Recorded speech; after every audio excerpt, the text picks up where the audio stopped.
আজকে একটি প্রশ্ন করি, শেষ কবে শীতের সকালে খেজুরের টাটকা রস খেয়েছিলেন?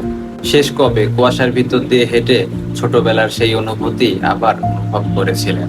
নাকি জীবনটা এতটাই বদলে গেছে যে দিনগুলো এখন শুধু স্মৃতি হয়ে রয়ে গেছে? আর কয়েক মাস পরই শীত আসবে, ভোরের ঘুম ভাঙবে ঠান্ডা হাওয়ায়, জানালার বাইরে তাকালে চারিদিকে শুধু সাদা কুয়াশা, দূরের গাছগুলো ঝাপসা, মাঠের ঘাসে জমে থাকা শিশির, আর দূরে কোথাও একটি মোরগের ডাক। মনে হবে পুরো পৃথিবীটাই যেন ঘুম থেকে ধীরে ধীরে জেগে উঠছে।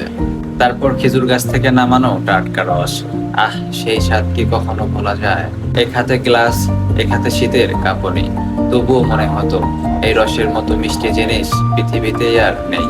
এরপর বাড়ির উঠানে মাটির চুলায় ধোয়া উঠছে, মা দাদি বা নানের হাতে ভাপা পিঠা, চিতই পিঠা, পাটিসাপটা পিঠা। সেই পিঠার গন্ধে পুরো বাড়িটা ভরে যেত।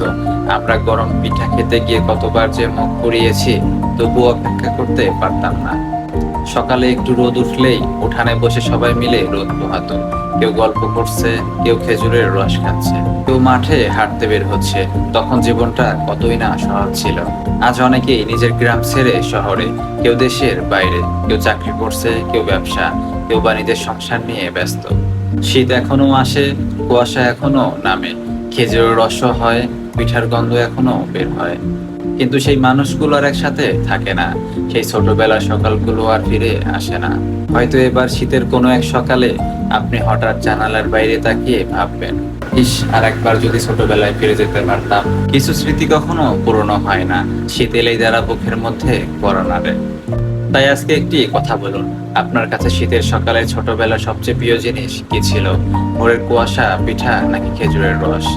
নাকি এমন কোনো মানুষ যে আজ আর আপনার পাশে নেই? কমেন্টে লিখে যান। আর যদি মনে হয় এই ভিডিওটা আপনার শৈশবকে একবার হলেও ফিরিয়ে এনেছে, তাহলে ভিডিওটা শেয়ার করুন। তো ভিডিওটা এই পর্যন্তই। সবাই ভালো থাকবেন, সুস্থ থাকবেন। আল্লাহ হাফেজ।